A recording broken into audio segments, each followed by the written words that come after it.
Hi, hello everyone, and welcome to my series about are we alone in the cosmos or are there other non human intelligences out there? Which I think for at least 60 to 70% of everyone in the United States, there is this sense that yes, we do have alternate realities, other dimensions, and star seed people and civilizations. So that's what this talk is about: star seed civilizations unlocking the secrets of the cosmos. So, this question has come up in every one of these different parts of the series. Are we alone in the universe or are we a part of a cosmic family? For millennia, humanity has whispered about beings from other stars, guides, guardians, or even challengers. But who are they? Are they from the loving Pleiadians to the enigmatic Draconians? Each are star civilizations that carry its own essence and its own purpose. So that's what I'm going to be covering today. So let's explore this fascinating world of star people and their roles in the Earth's evolution and what that might mean on your spiritual journey. So let me just kind of go through my notes. So one of the questions that I asked in my meditation before making this video was, a lot of people seem to be talking about the star people. And I remember when the star beings came to talk to me in 2017, I thought it was quite unusual. And I really did not know just how many of you were out there who've been talking to the blue beings of light, the celestial galactic beings, for years. Some of you remember you've shared childhood experiences, adult experiences, and many of you had never even heard someone on YouTube speak it out loud. A couple of people kind of talked about dropping to their knees right in the middle of whatever they were doing because they were just like, I can't believe I'm hearing my ears that I've experienced these things before. So, as I was meditating this morning, the main question that I had was, is this kind of a new thing? Is this a part of our exploring new levels of multidimensional consciousness? Is it that we are of a higher frequency and then therefore we can have experiences with star people that we were unable to have before? And I really believed that on many, many levels.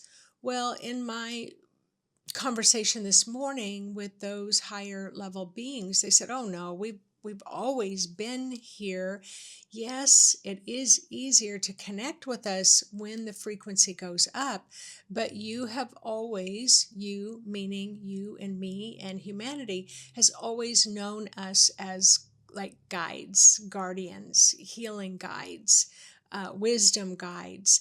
And so you've always felt our presence in that way. But now, because the frequency of the earth is going up, we're able to really kind of define and separate them out a little bit more. And there's often, I will hear people say, well, I'm a Sirian star seed, or I have seeds from the star people of the Pleiades or the Lyrians. And so for those who really follow along in that kind of that thread of starseed civilizations, that makes a lot of sense. But it was probably last year when I was connecting in, the information that I got was there's so many galaxies, you can't count all the civilizations that are out in the universe. And so my question was, well, then why do we have this certain, like on an average of 12 different types of beings that come through? And they said, well, because they're more closely related to the Earth. They're closer to the galaxy.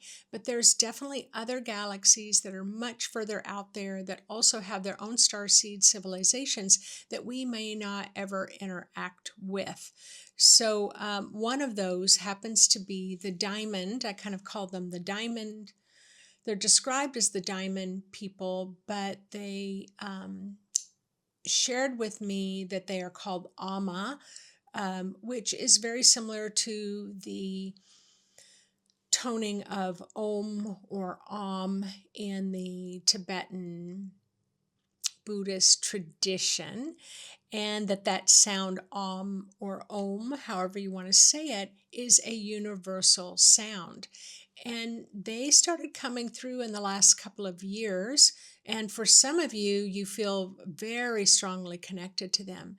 Now, they said they're so far on the other side of the galaxies that they don't often come into our atmosphere, stratosphere, whatever you want to call it, but that they do project themselves like as a hologram, and they can communicate that way. And they're like really high up there in the celestial level, if there are hierarchies, of which I don't know, but I get that impression that they are the wisest of the wisest of the wisest, that could be a part of, the highest of the supreme wisdom that comes through.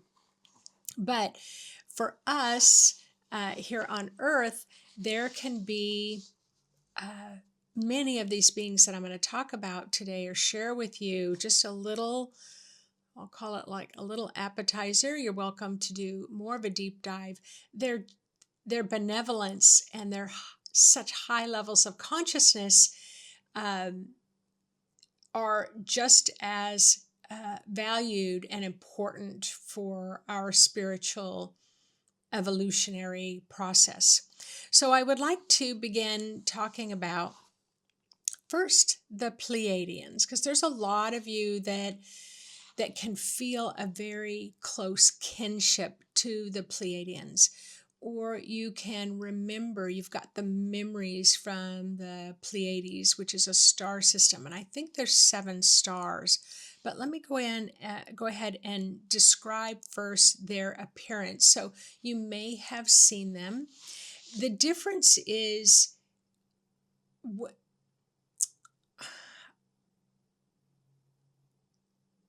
I'm trying to think of when to kind of place into here, so I'll just place it here now.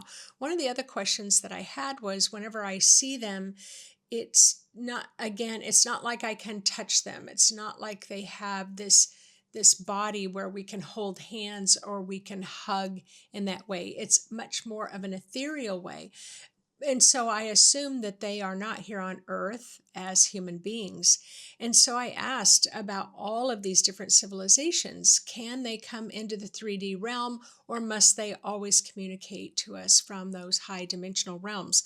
And I was told that there are some from each of these categories that they train and they work to establish themselves as a solid, as physical manifestation that comes in human form, in that physical manifestation form. But not all of them, that's not part of their journey. That's not part of their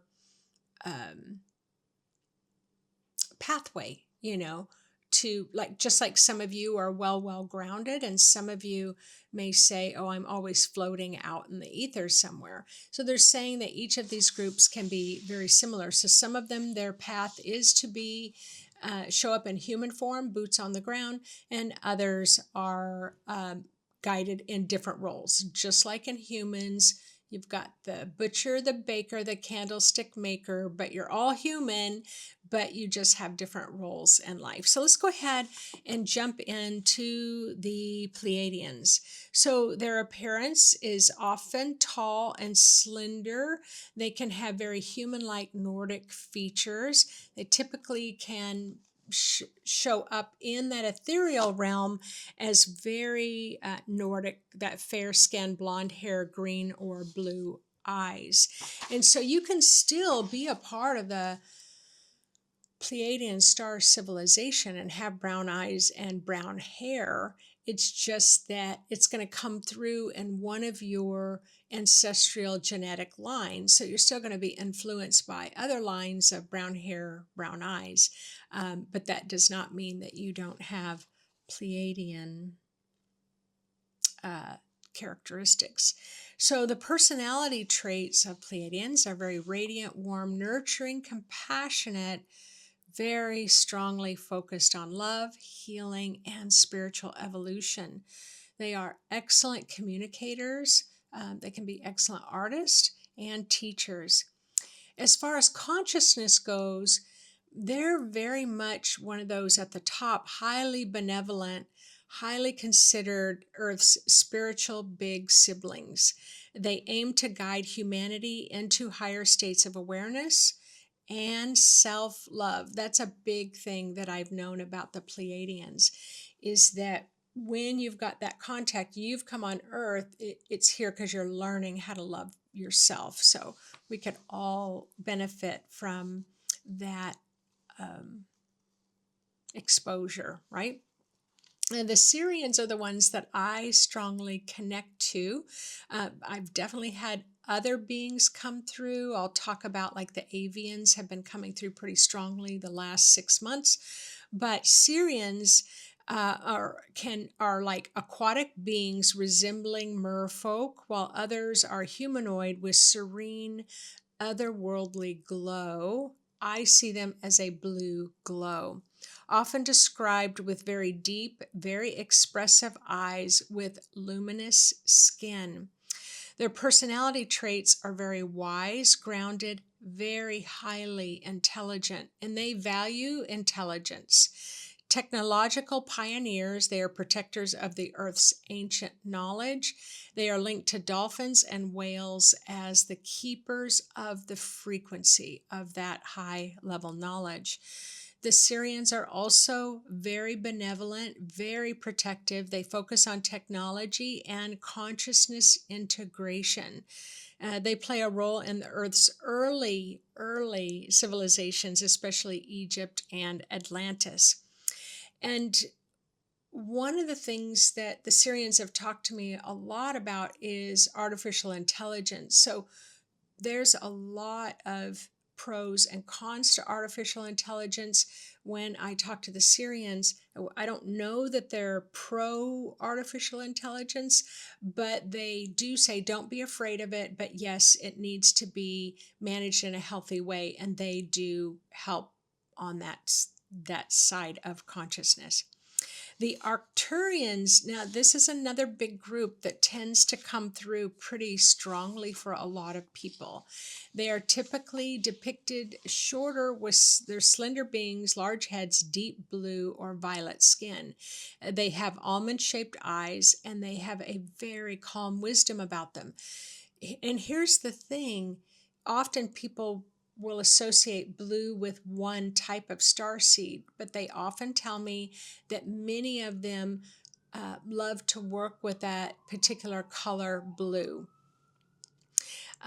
They are deeply spiritual master healers of energy. And right now, in this great time of change that we're in, we're really learning how to move energy, really how to stepping away from manipulating energy, but moving energy for the benefit of consciousness. They are very logical, emotionally intelligent, and they exude peace and stability.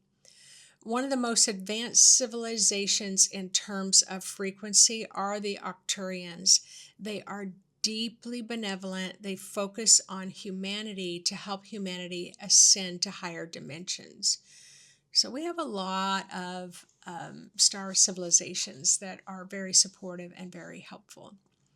The Andromedans, we used to hear a lot about them early on, and there was a movie, The Andromedan Strain, and that was a big movie at the time. And I'm not sure that I was too young to grab hold of that concept of star beings and higher intelligence. But they, in their features, look more like humans, although they're taller and they're more ethereal looking than Earth humans. So you can see them sometimes where you're walking down the street and the Andromedans, they might just turn to look at you as you're walking by, and you're like, usually for me, it's like, whoa, they're beautiful. It's almost like you can't take your eyes off of them. They often describe iridescent skin tones, glowing, multicolored aura, very rainbow in color. They philosophical, curious, strongly value freedom and individuality, known for their playful but deeply insightful energies. They are very benevolent and they advocate unity consciousness. So they're the ones that may come through, you know, if you're feeling quite isolated, you're feeling quite lonely, or you're really, you know, kind of pulling away, or maybe you've been a separatist for a long time, you may feel their influence that want to provide opportunities for you to gather again, maybe in like-minded communities. And their focus is to help humans reclaim their spiritual sovereignty.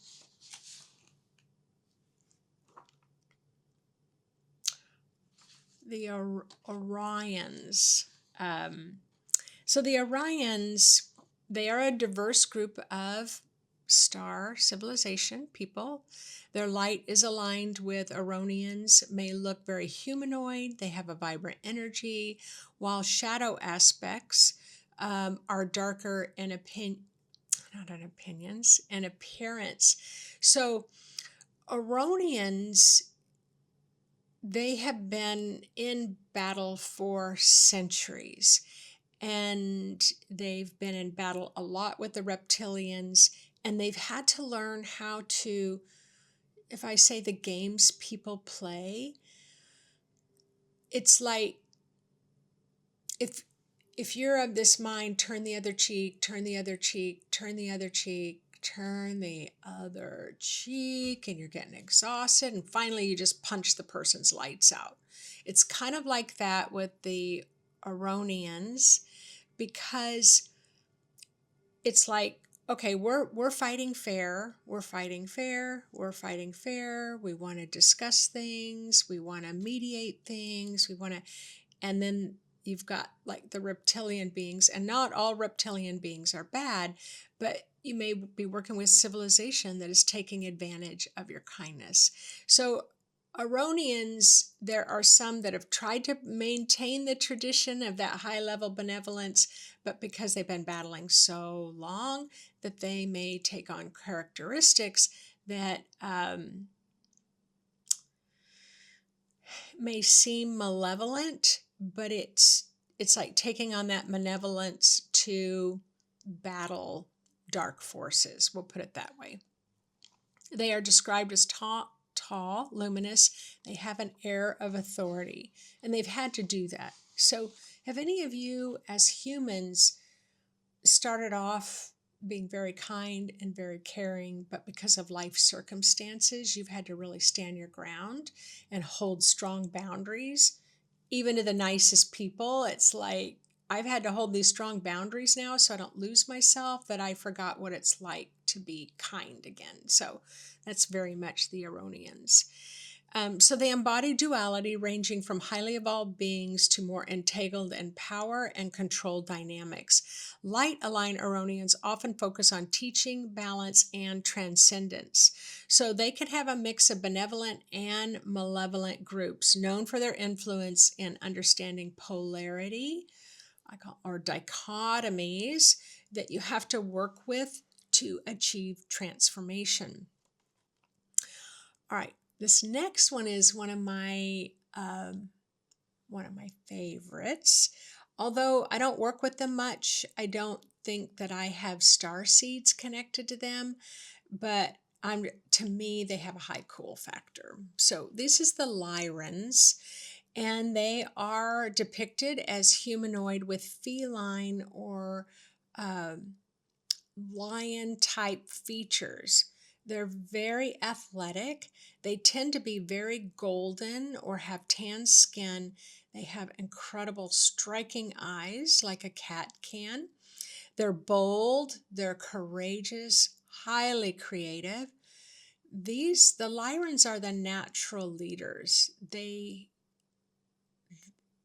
all have those leadership qualities, and they are visionaries, but they're also deeply compassionate. Their primary way of expression is benevolence, with a focus on empowering humanity. they can really help activate your own leadership abilities if you meditate with the Lyran people. They are seen as humanity's ancestors, and they are tied to the creative spark that happens in the world. So Vega beings, so I'm just kind of naming like the top 12 most talked about star beings. So Vega beings are often described with darker skin tones and bright, sparkling eyes. Their energy is deeply grounded while also being comfortable with maintaining that otherworldly way of walking through the world. They're very, very knowledgeable. They are focused on the arts and the sciences. They are grounded, they're practical, while also being deeply intuitive. They are benevolent. Nurture is high on the list for them. They believe that as humanity, we have forgotten how to be supportive of each other. We have forgotten how to be respectful. They have forgotten how to be nurturing. How do you, if you were to respond to someone and you had that thought, now I could respond to them like this, or this, but if I wished for my response to be more of a nurturing type, what would that look like? And these are definitely the Vega civilization. Benevolent, strong focus on balance and wisdom. You holding up there? All right. Draconians. Now, I had not heard of the Draconians until a lot of people were asking about them, talking about them. And so Draconians are reptilian-like beings. They're often as tall and muscular. They can be very imposing in their appearance. They have scales, ridges, and sharp features that are common descriptors of them. They are known to be dominant and strategic. Some people are deeply self-serving, while others focus on cooperation and balance. Now, these Draconians, I've always called them reptilians. I thought Draconians were a different species of reptilians, which they could be. I don't know why I have this intuitive sense about them. But in their consciousness, they're a mix of malevolent and neutral. So not so benevolent, but it's like, okay, so a malevolent being has no problem hurting and harming others. A neutral group was like, well, I'll let you live today. It's just kind of like, there's nothing like lovey-dovey about them. They challenge, but they have a good purpose, and they challenge humanity to face their fears and understand power dynamics. Now, I've seen reptilians. So if you call them Draconians, then yes, I have seen them. And what I know about reptilians is they do like to take on human form. They do like to be on the ground. They do like to stir the pot.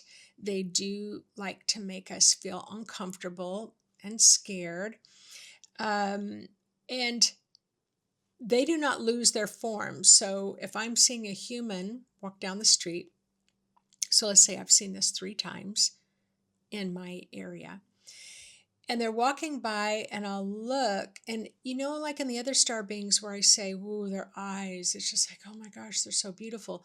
Well, the Draconian reptilians are not like that. Like, I'll just turn and I'll catch my eyes, because as spirit, they know I can see them, and I don't know that I'm trying to see them. And then I'll look, and then they'll shoot their reptilian face with that long tongue forward, like it comes out of the human face and they move forward, and then I get shocked and jump backwards, and then they laugh. They think it's funny to kind of catch me off guard.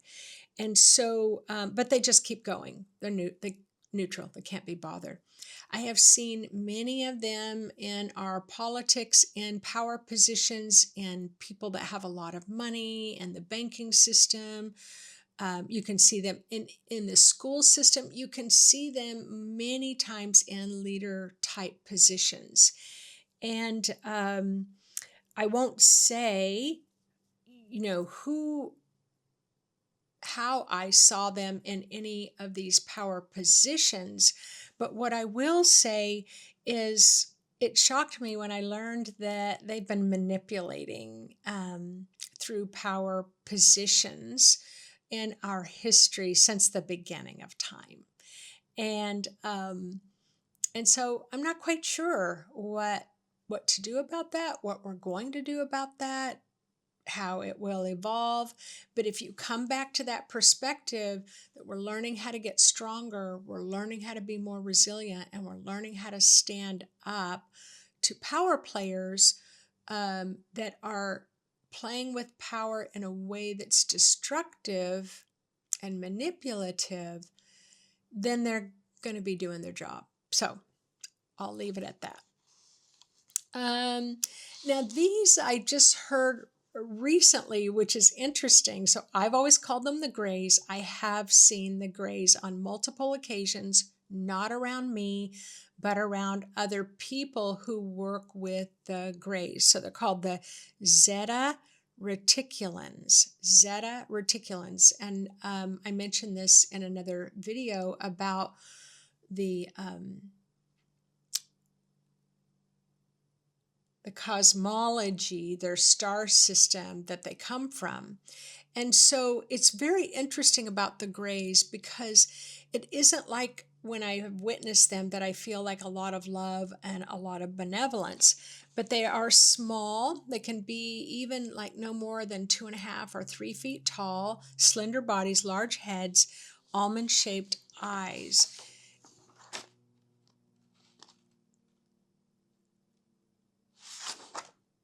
Smooth, gray, bluish skin. I've never seen the blue hue to them. I've seen them, well, I guess it would be more of a gray with a touch of blue in them. They are logical, they're detached, they're highly analytical, often perceived as cold, which is how I perceive them. Some groups have benevolent focus on the human evolution. Their consciousness is varied. Some groups are neutral and benevolent, while others are more exploitive, which just means they can manipulate you and they can come on really strong. They are known for their genetic experiments and their hybridization programs. Now, what I'm going to say about that is it's almost like they're absent. When I've seen them, it's almost like there's not much of a soul there. And recently I was watching a program where they were talking about the Greys, and that the Greys highly value, and they're the ones that can come to Earth quite a bit, that they highly value intelligence, high intelligence. How many of you in the world really value intelligence? And if you meet with someone and you're like, oh my gosh, they're as dumb as a doorknob, if you have that internal thought, then you might be someone who only wants to talk to your perception of someone who's highly intelligent, and may not be able to have your eyes open enough to enjoy the company of someone that you perceive as not so smart. So when I was watching this show, they were talking about that the Greys valued intelligence so much that they let go of their creativity, they let go of their light, and they may not even have the original source of their soul's light. So it's like they're an artificial intelligent operating system. So, but in that same program that I was watching, they said that it talks here about genetic experiments and hybridization programs, but they're trying to get their soul back, or they're trying to get their creativity back, and that's what they love about humans, is humans have such great creativity. And what I want to say about that is creativity is a very high level human gift that we have. And so don't squander it, use it, because we are the envy of some of these star civilizations, because we have such a robust creative force held inside of us. All right, so the Anunnaki, this is number 10. They typically look humanoid, but they're very large, they're very regal, often depicted in the art with bearded faces, ornate clothing, and wings. And the wings may be real wings, or they may just simply be depicting that the Anunnaki could fly.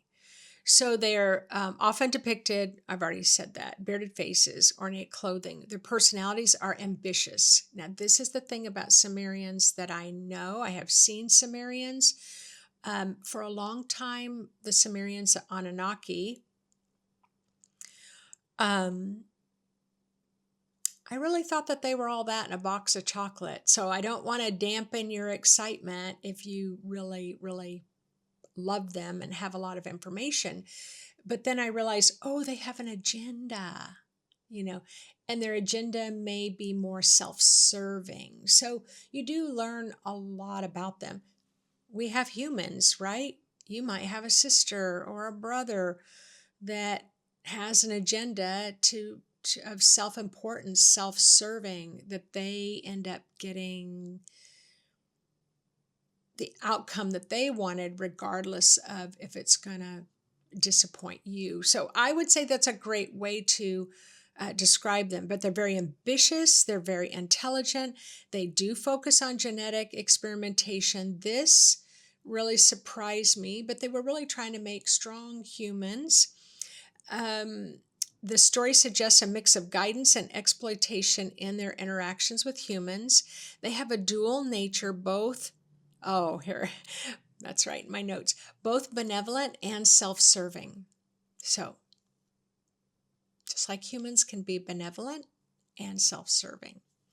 So, for me, when I have been around the essence of the Sumerian Anunnaki, I just won't follow them. I just won't follow their breadcrumbs, because I can feel this hidden agenda. All right. Now, these Taoceans I had not heard before. I was just asking to see the top 12. I was meditating with them. They are human, but they're shorter in stature. They have very delicate features. Their skin glows, it has a very softness. Their eyes are vibrant and expressive.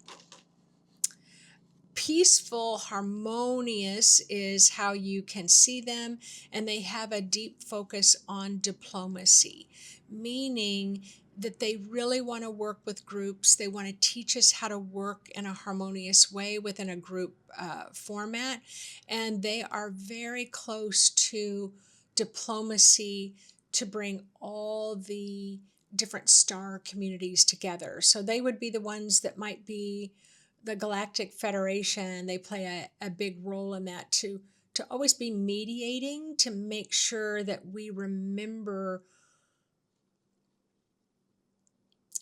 what our focus is, what our dreams are, what our desire, why are we moving forward?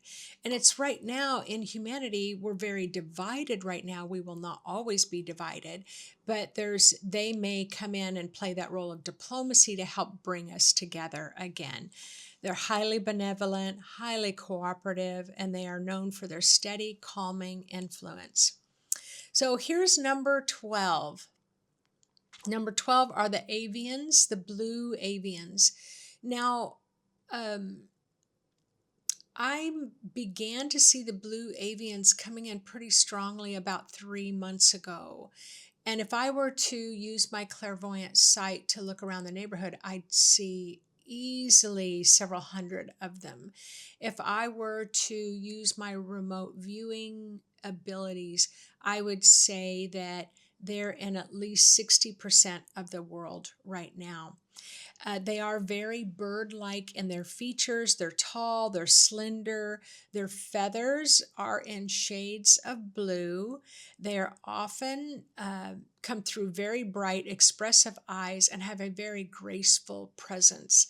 If you've ever watched like a heron that moves along the water, it just has this very graceful about it. So look up a video on herons. This is how avians move through.